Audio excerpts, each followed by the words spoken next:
Hey there guys, Dave from SaberBelt. Here is the comparison video that I promised. I have TXQ over here on the right. I have LGT over here on the left for the Sabines. And as a control, I have the Solas Hold Ezra lightsaber in the middle. I know that it's not Sabine, but Sabine's lightsaber was built off of the Ezra, and I still consider Solas Hold to be one of the best. That is the first that was made, so I think that's a very fair comparison. So a couple things right off the bat so that you guys can kind of get an idea what we're dealing with. I've loaded Kyberphonics Spectre 5 font onto them. They both sound great. Both have removable chassis. Both are Proffie. So we should be fairly similar as far as what's on the board. A couple noticeable differences.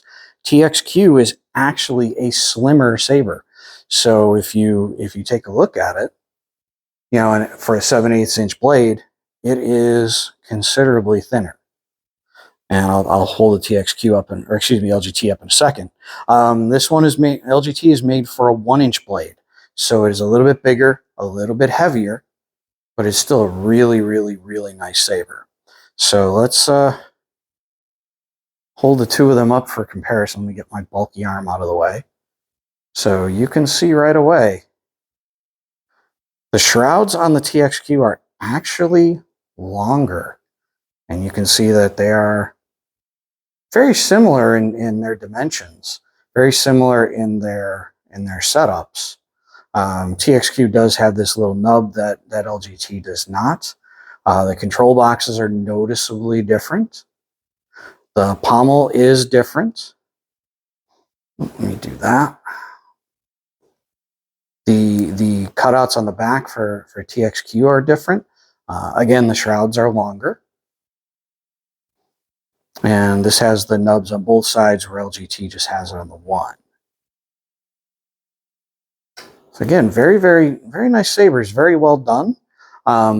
Let's do a comparison with this and Solas Hold. So this is TXQ as compared to Solas Hold. You can definitely see the D-ring, or triangle ring, excuse me, is supposed to be in a different spot. Actually, it's a little slimmer than Solas Hold, which is kind of surprising to me, actually. Solas Hold is really tiny.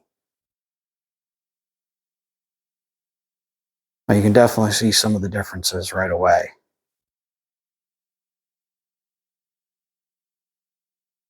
Okay, want to do the other side.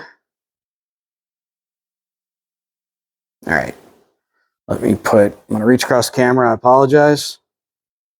Now let's bring up LGTs. I'm not a good camera guy, I can tell. Well, there you get a good feel of the two of them together.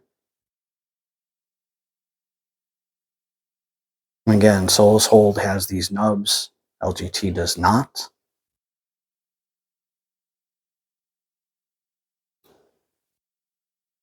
And obviously there are some differences with Sabine and Ezra. You know, the pommel is different, the emitter is different. Now, LGT does have a different control box, which I find to be a little bit weird. But yeah, there's that. Again, I consider Solas Hold to be one of the best. So when we get into, both of these are weathered, by the way. So when we get into these, let's see if I can get a better focus. Come on. My camera. There we go. A little bit. For buttons, there is no button. This is just decorative. Your button is here. So you can either press it in or rotate it, and it will start up the saber.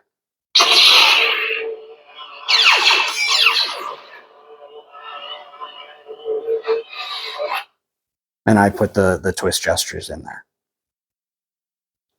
So again, really, really nice, really well done. It's a bigger saber. It's heavier, being it is a 1-inch blade. TXQ, in my opinion, they went a little bit heavier with the weathering.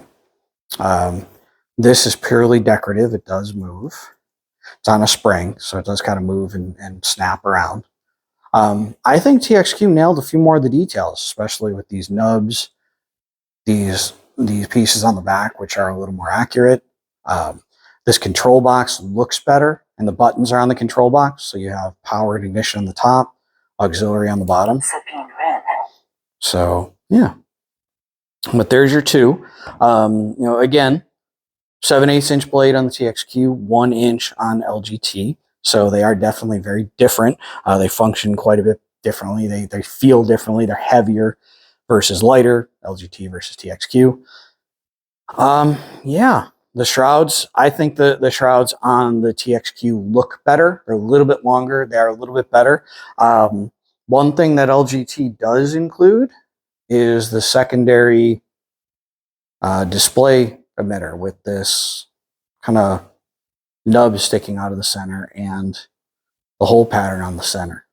So I was kind of disappointed that TXQ did not include that. I have already been in contact with TXQ, and they assured me that they are going to correct that in the future. I don't know when, but they did assure me it's going to be corrected.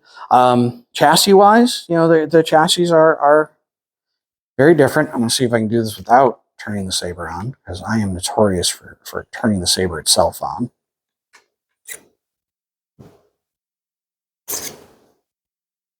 So TXQ, very compact chassis. Battery, they're going with in-hilt charging for a lot, which is nice. So you can either swap the battery, because the battery is hot swappable, or just charge it with the USB-C cable. Their connections are very positive. It can only go in one way. If you put it in a separate way, it does run the risk of damaging everything. So you definitely don't want to do that. LGT is a little bit different. And again, I'm going to see if I can do this without turning it on, because I'm notorious for turning things on. So there is LGT's chassis.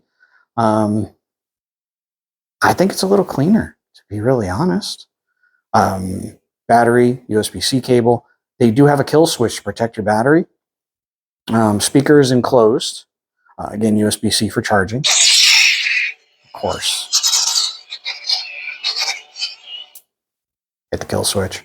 And then their connections are just a pin connection. So really it can go in either way. Let's turn that back on. The force is in all of us. So yeah. Pommels again.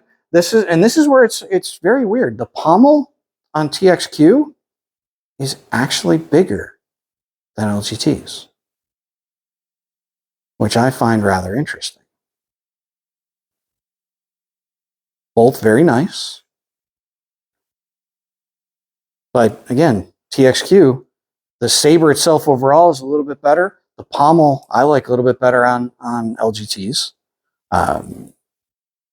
LGT has this little centerpiece that comes off. I'm not really sure why. Not sure why they went with that. It's purely decorative or trying to hide the sound holes. I'm not entirely sure why they did that.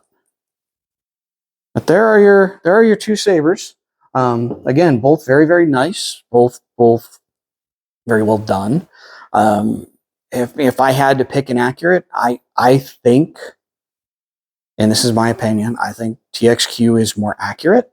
I think that just the overall size of the Saber being smaller is more accurate.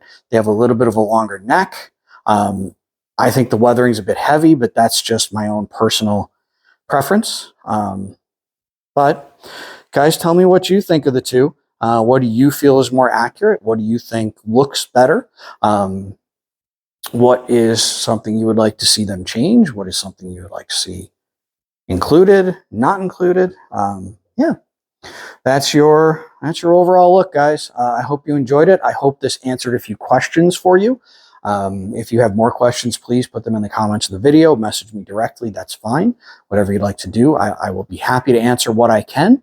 If you see something that doesn't look right, please tell me. Maybe I missed something. Overall, both really nice Sabers. You're not going to go wrong with either one. I hope you enjoyed the video. Please don't forget that I am giving away a Sabine Wren Lightsaber, the version 1 of this in Xenopixel. It's in the big box in the back there. It's all boxed up for the winner, ready to go. I would Can't wait to give that away on February 1st. Again, if you're going to be in Orlando for MegaCon, I will hand deliver it to you. If not, I will ship that out right after MegaCon so that you have your saber with plenty of con season to go. I have lots of things coming up this year, guys. I hope everybody enjoys. I hope everybody's doing well. Let's have a good year this year. Thanks for tuning in, guys. I hope you enjoyed it. Again, any questions, let me know. Thanks. Bye.